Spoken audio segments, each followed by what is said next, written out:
Welcome back.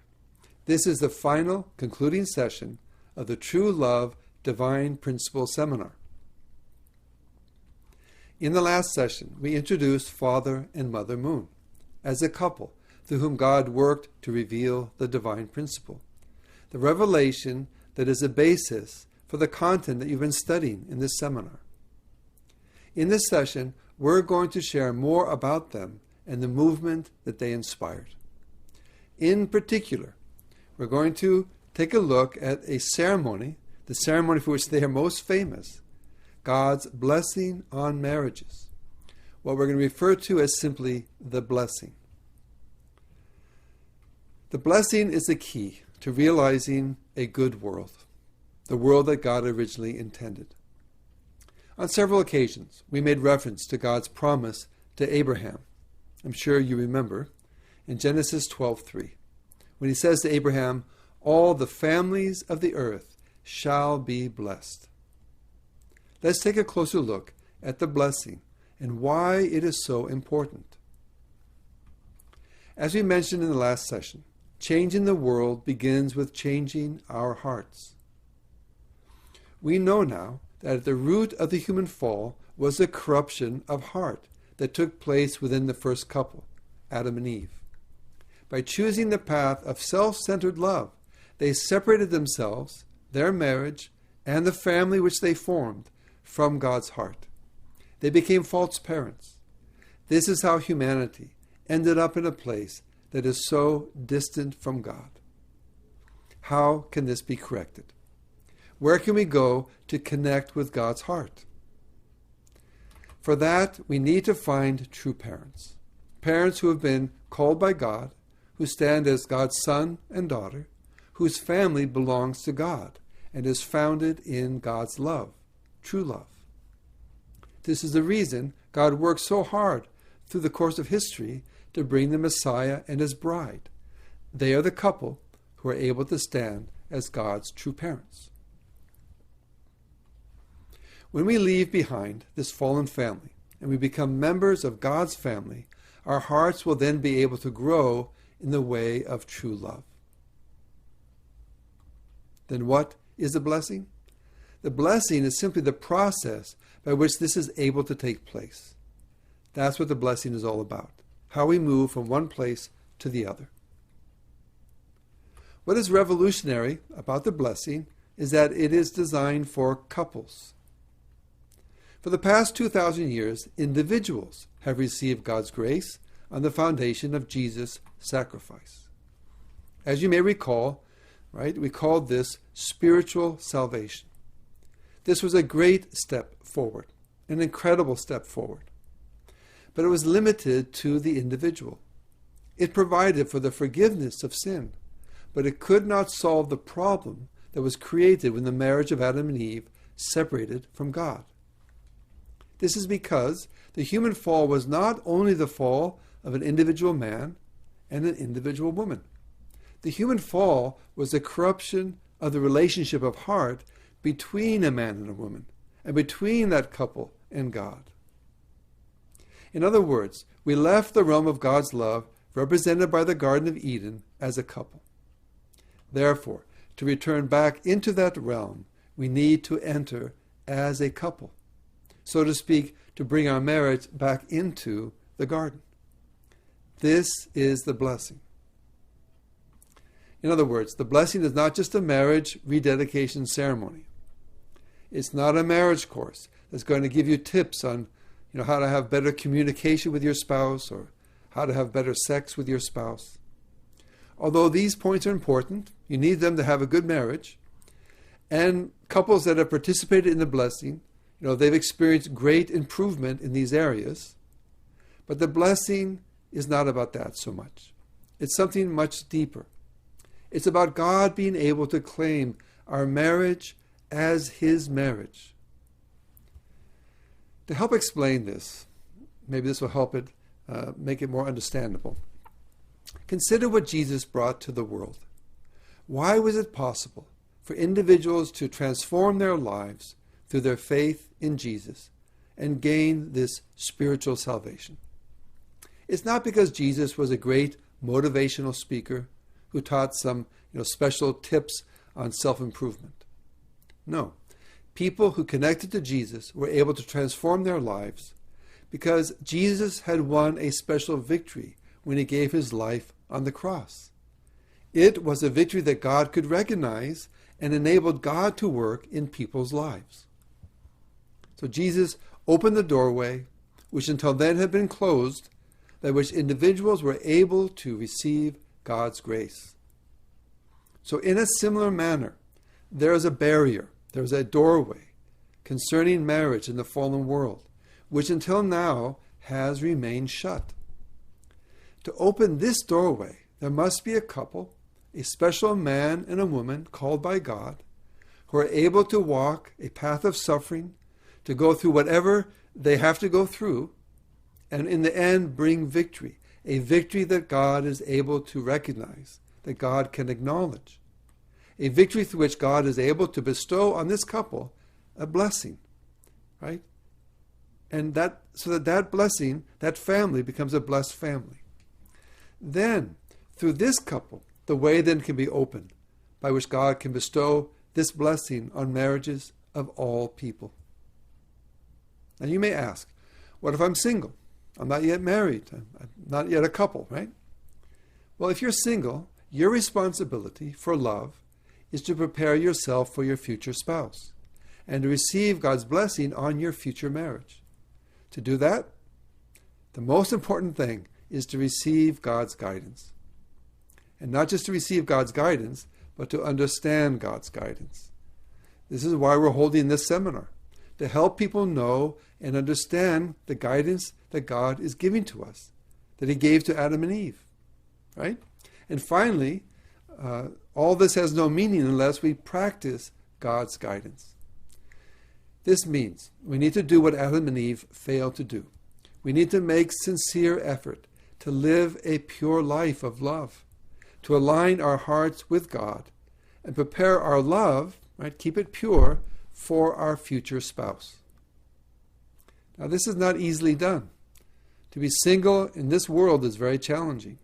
We're surrounded on every side by temptation and secular values that encourage us to, act according to our fallen nature. To live everything is based upon me and centered on me. At the same time, we are also living at a most fortunate time. This is because now, after a long course of history, God has finally been able to reveal his truth and his heart. And from that truth and heart, there is emerging communities in many different places of people who are growing together, who can support each other, right, and help each other along this path. This seminar, which has revealed some key elements, is a good start. And there's much more to learn that will empower you, inspire you, and strengthen your conscience and help you so that we can work with each other and really overcome this fallen world and prepare for our future marriage. Now, let's take a few minutes to go over the key points that are involved in the blessing for couples. It's not just a simple ceremony. In fact, the blessing is a 43-day journey, a journey to restore true love. It's a journey that begins the process of taking us out of the fallen world and into God's family. So altogether, there are 7 steps to this journey. So let's get started. Step number 1, education. When we understand the meaning and purpose of the blessing, it will enable us to invest our hearts. And when we invest our hearts, then real, meaningful change can take place. So congratulations on taking part in this seminar, because this seminar contains the basic elements of education that you need. But don't stop studying here. The more you understand, the easier your journey is going to be. Step number 2 is the holy wine ceremony. It can also be done with juice if you can't drink alcohol for some reason. It's a beautiful ceremony. In this ceremony, you and your spouse will take turns drinking from one cup. It has great significance. Okay? So it represents this change of blood lineage. You're moving from one family to the other family, moving to God's family. Step number 3 is the marriage blessing ceremony. So this contains several steps. The first part of this ceremony is the sprinkling of holy water. So this is a symbol of purification. Then comes the recitation of the blessing vows. There are 3 key points contained in the vows. As a couple, number 1, we will be forever faithful and true to one another. Number 2, we pledge to raise our children to maintain their purity before marriage. And number 3, we pledge to support and contribute to the work of expanding God's family to others, right? And in so doing, create a peaceful world. So this is special. The blessing is not just about my couple becoming happy, but it's about becoming a couple that can help bring peace to the world. That's what the blessing is about. And finally, the blessing ceremony concludes with a benediction prayer. This completes step number 3. Step number 4 is very special, and for many it's rather unusual. We call it the chastening ceremony. In this ceremony, the man will strike his wife in a loving way, 3 times on her buttocks, and then she's going to do the same to him. So what's this all about? This has a deep meaning. 2 things. Number 1 is to restore true love. Since the human fall, the primary way husbands and wives have betrayed each other and hurt each other the most has been through the misuse of their lower parts, right? Their love organs. So this part of our body has been and continues to be the source of greatest temptation. It has prevented us from becoming men and women of true love. So this ceremony, its purpose is to engender in each of us a commitment, right? A deep commitment to never misuse our love organs again. And then number 2, this ceremony is about ending domestic violence. There's been a long history of violence between men and women, history of abuse. So through this ceremony, we're making a commitment to treat my spouse always with, a tender love, with true love, right? So this is very important. Now we're ready for steps 5 and 6. Step number 5 requires that the couple live as brother and sister for 40 days. Yep, you heard that right. To live as brother and sister for 40 days means we call sometimes a period of 40 days of separation in which you don't have any sexual relationship, A 40-day sexual fast. This is followed by step number 6, a 3-day ceremony, which is 3 nights of renewed intimacy through the conjugal love. Now, people's initial reaction to this is, no way I'm going to separate for 40 days, right? It's kind of a shock. Normal logic tells us, if this is about marriage, the next step should be the honeymoon. It should be like a blissful night of intimacy together. But that's not what this is about. This ceremony is about changing something. We're here to change something. So abstaining for 40 days, although it seems a bit crazy, and although it seems radical, we need to do something radical in order to change this long history of the misuse of love. So the purpose of this 40 days of purity is to set the proper order of love. In the human fall, the desire for sexual romantic gratification was put first.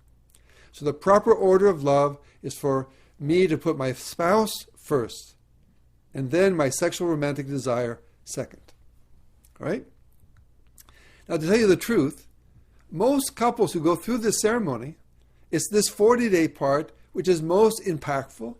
And looking back, they all feel like this is what made a big difference in our relationship as a couple. This was like a turning point.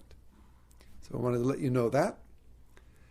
At this point, you may be wondering, why does it have to be 40 days? Why not 20 days? Or how about 10 days, right?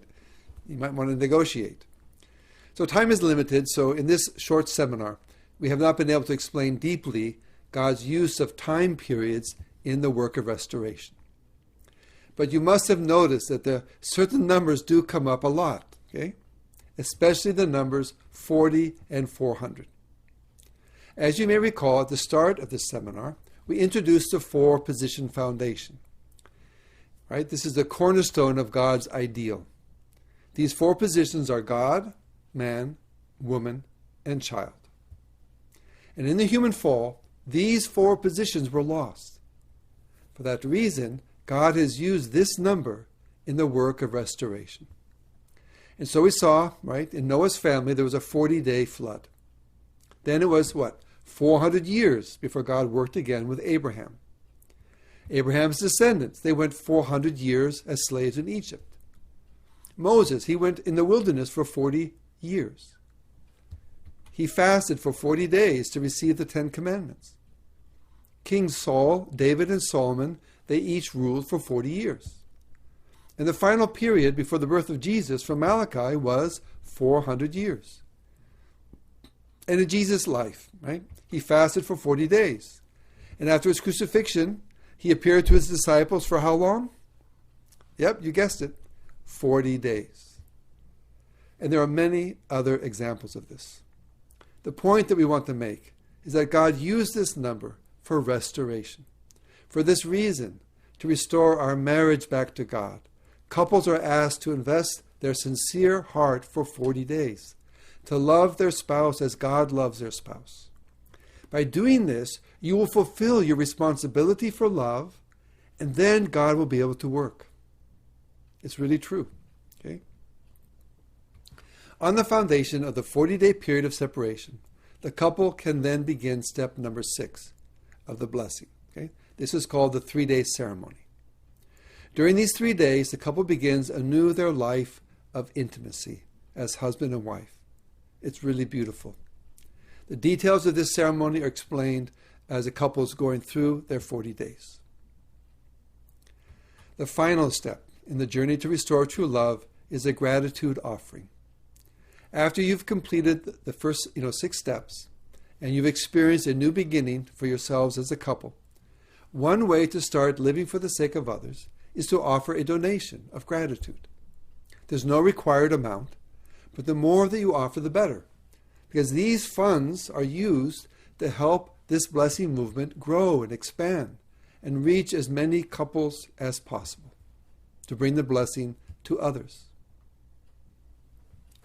Well, this concludes our review of the 7 steps that make up the 43-day journey, which is the blessing. And one final point I want to mention here is that this ceremony is not for any one particular group of people or religion. It's for everyone. It embraces everyone. It's about becoming part of God's family. So whatever religious tradition you may have, if you're not religious in any particular way, this is open to everyone. Anyone who would like to help this great work of God, which is to restore His ideal in this world. In the final segment of this session, we would like to offer a brief review of the story behind the blessing movement. The blessing movement began when Reverend Sun Myung Moon and Dr. Hak Jahan Moon, affectionately known as Father and Mother Moon, were blessed in marriage in 1960. They were born not more than 30 miles apart, along the same river, in the northern part of Korea, before Korea was divided between North and South. They were even born on the same day, although in different years. Father Moon was born in 1920 in Jeongju. The house you see in this photo is the house where he was born. Mother Moon was born later, in 1943, in Shin-uri-ri. At the time of Father Moon's birth and Mother Moon's birth, Korea was under the military occupation of Imperial Japan. The suffering of the Christians under the Japanese was terrible. Many who refused to worship the Japanese emperor were imprisoned and even put to death.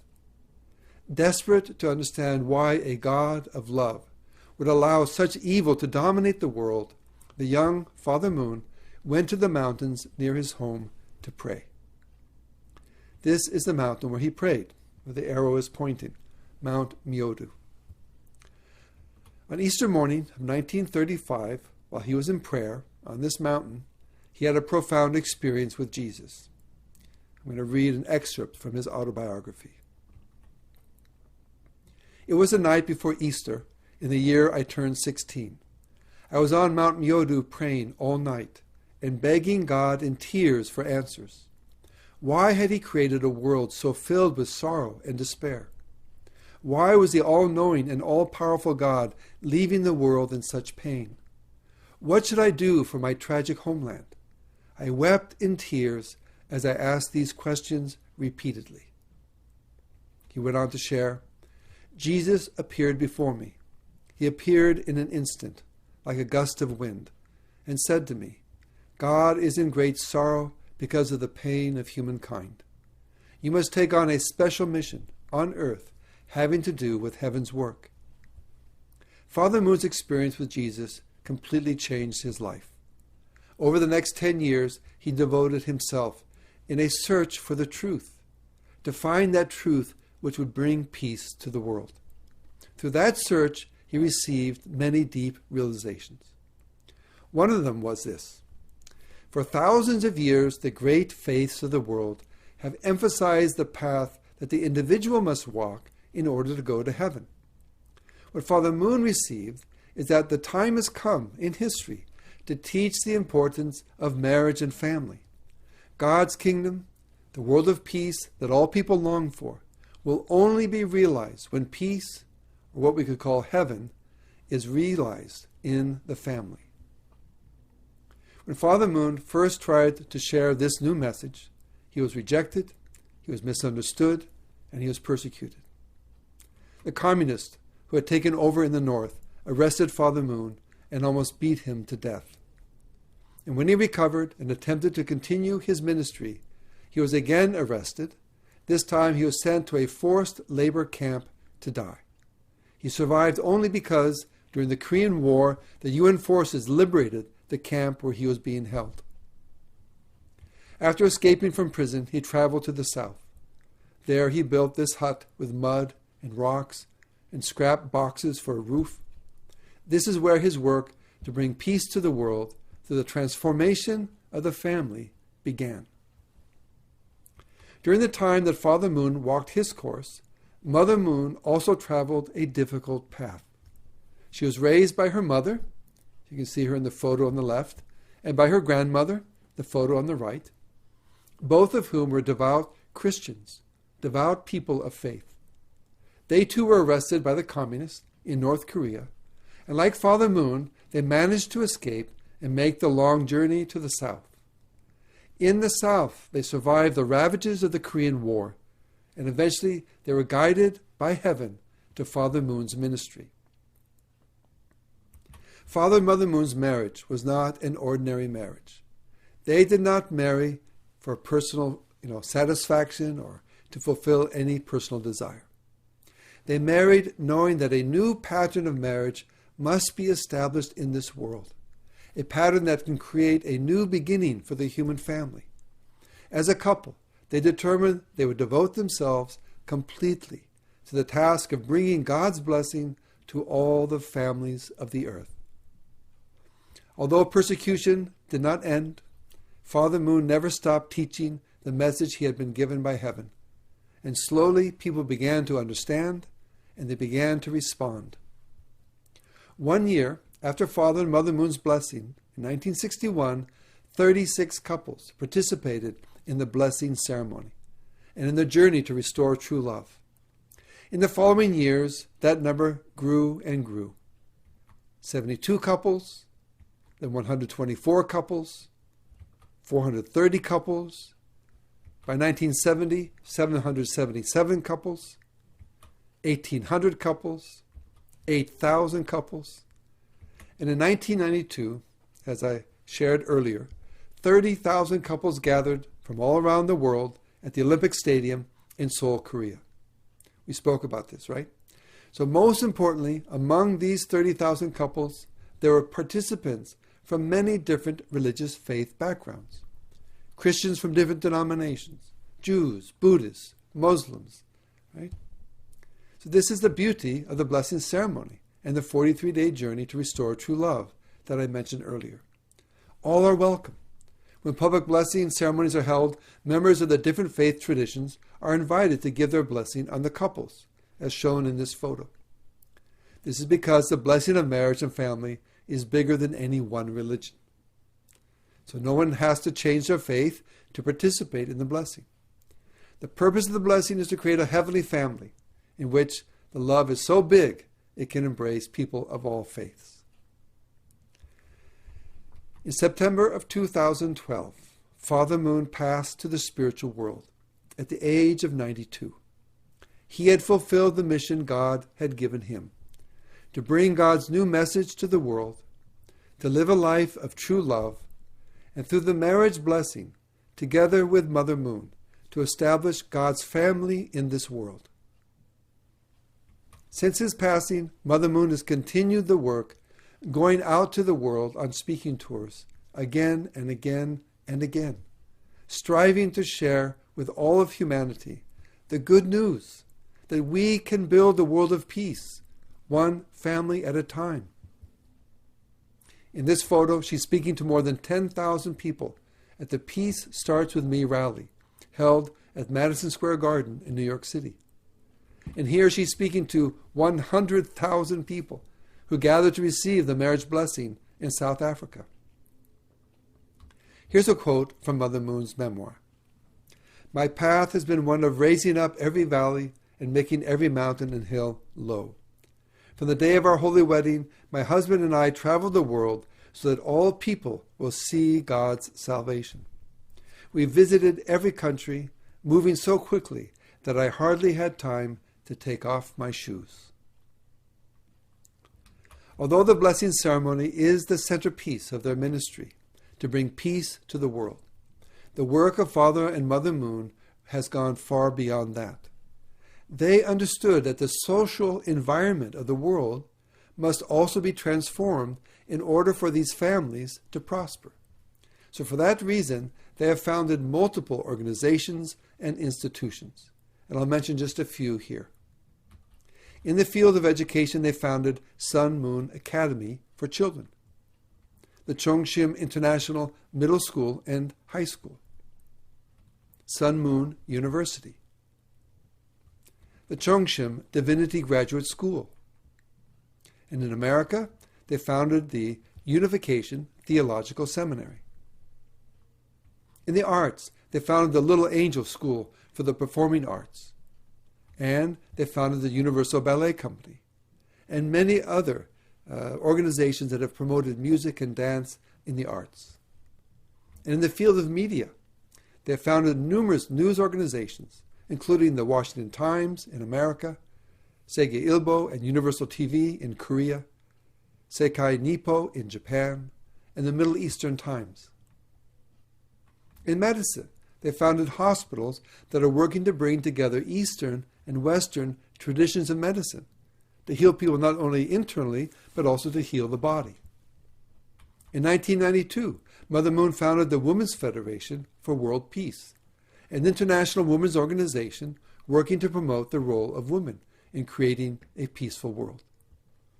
And there's CARP, our International Collegiate Association, which is active on college campuses on nations throughout the world.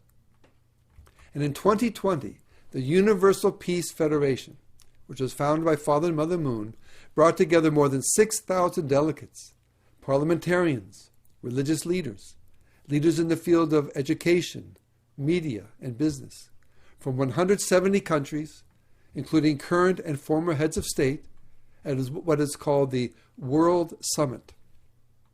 And one of the keynote speakers was Ban Ki-moon. He is the former Secretary General of the United Nations. For Mother Moon to create a peaceful world in which all people live as one family is not some kind of dream or some future reality that she's waiting for or hoping will happen someday. No, for her, it is a calling that God has given to her, a vision that we must work towards together to fulfill and to make a reality. Here's another quote from Mother Moon. "Racism, religious intolerance, the desecration of nature, and other misfortunes of our world are the result of serious problems in the human heart. That's where we should approach the solution of world problems. In order to build a world of lasting peace, we must each apply a simple basic principle. living for the sake of others. In other words, to practice true love. This concludes the presentations of this seminar, the True Love Divine Principles Seminar. But before we end this seminar, I really want to encourage you to reflect on and pray about the content that you've heard. And I want to encourage you to study further. And one good place to start would be to read Father Moon's autobiography as a peace-loving global citizen and Mother Moon's memoir, Mother of Peace. They're both easily available. You can get them, on Amazon, online. So God bless you. As you go forward in your life, let's continue to increase our understanding of God's heart and His will for each of us at this time.